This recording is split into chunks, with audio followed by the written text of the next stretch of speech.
Are you staring a divorce or separation square in the face? Have you recently become divorced and struggling to move forward? If so, stick around. I have 5 pieces of advice to share with you. Things I wish I knew before my divorce. Let's get after it, everybody. Yes, this is a hockey podcast. Yes, it is summer and hockey news is quiet. And yes, we're not going to be talking about hockey or sports today. In fact, we're going to be chatting about a topic far more important, more impactful, and hopefully more meaningful to anyone working through the trauma of separation and divorce. I am in no way, shape, or form an expert, and I'm not here to replace professional counseling or therapy. I am, however, a follower of Jesus, a single dad, and divorced. Not once, but twice. And if what I have to share today provides encouragement or hope to even one person, then this video is well worth it. Number 1, waves of grief are normal and not setbacks. You could be doing great for a few weeks after losing your partner, feeling good, feeling healed. Then something hits you right in the face. Could be a song on the radio, maybe an old movie on cable TV that you two watch together, or maybe a picture on social media of your ex with their new partner. Regardless of what brings that wave to your shores, please know it is normal. The final divorce judgment is just the beginning. You are going to experience various degrees of grief throughout this process. You'll have the obvious ones, the ones you're sort of preparing for. The first birthdays, the first holidays, first anniversary, things like that.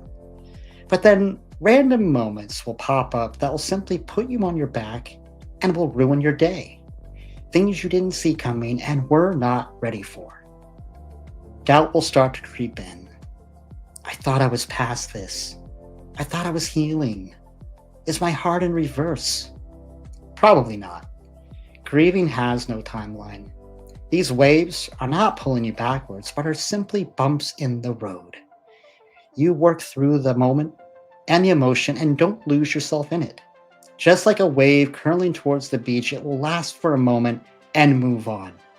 You need to do the same as well.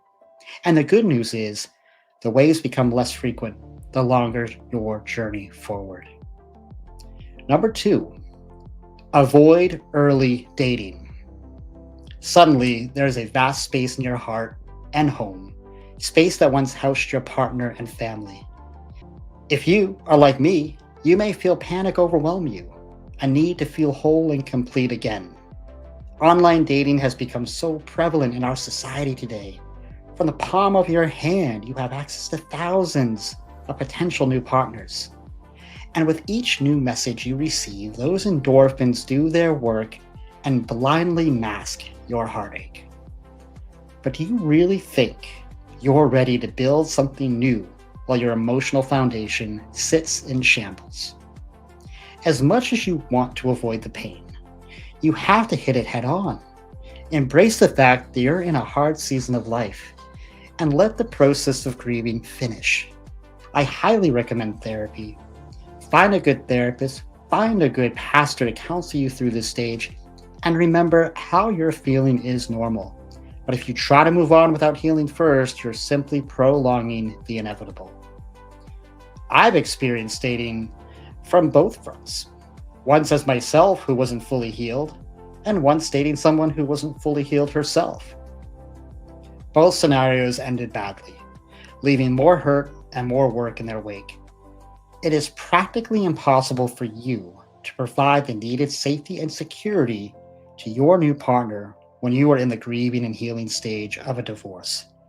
No matter how much you think you can hide your pain, hide the grief from that next partner, I promise you they will feel it. You will unintentionally hurt them while setting yourself and your new partner up for complete failure. You need to build from a place of strength, and you're not there right now. And remember, that's okay. It's normal. Of all the mistakes I've made, this is the one I wish I could redo. I lost a very special woman from my past because of this right here. Number 3, be kind to yourself. Just because you're on a painful journey of healing doesn't mean you have to sit alone in a quiet room beating yourself up all day. Yes, there's plenty of positives to self reflection, and that is part of the healing process. But it's okay to bring enjoyment to your life while you do it. Reconnect with old friends and those who can serve as encouragement for you. Find a group of people who you can be open with and those who will be honest with you while helping take your mind off things for a bit. It's okay to relax and take a breather. If you're not already, find a good local church to start attending. I can promise you so many people inside that church have gone through exactly what you're going through. Many churches offer very support groups like divorce care. I highly encourage this. This is also a great time to find a new hobby or interest. Maybe you want to learn how to play an instrument. Maybe you have that old Jeep in the garage you want to start tinkering with again. How about a men's or women's soccer or basketball league? This podcast you're currently watching is a product of my divorce. This was my choice for a new hobby. This and the gym 3 to 4 times a week. All of these can be healthy and positive ways to show yourself some love and kindness. Number 4, pray with believability. As a Christian, I made one of the worst mistakes possible. I spent years during my marriage praying that God would heal what was broken between us. I would start my prayers with something like, God, I know you probably won't, but could you please fix my marriage?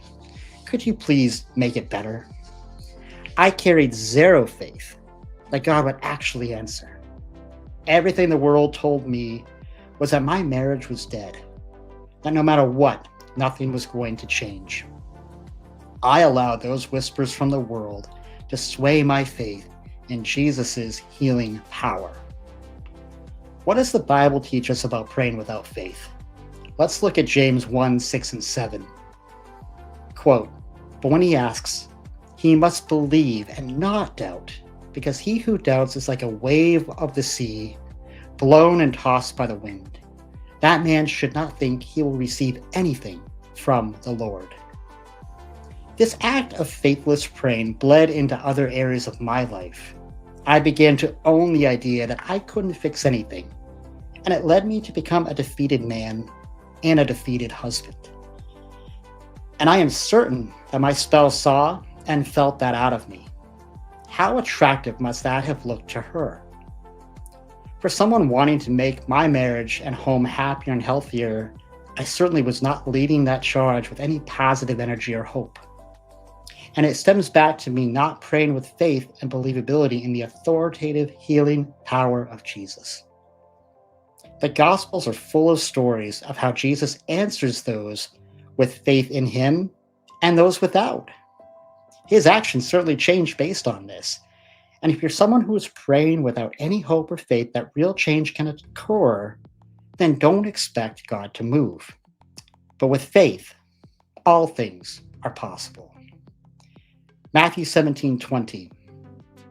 He replied, because you have so little faith, I tell you the truth, if you have faith as small as a mustard seed, you can say to this mountain, move from here to there, and it will move. Nothing will be impossible for you. Number 5, you are not defined by others' opinions. If you're coming out of a judgmental relationship where no matter what you did, your partner said nothing good about you, would rarely compliment you, and put you down with undertones of passive aggressiveness that just cut your heart open, please remember, as much as those words hurt, you don't have to own them.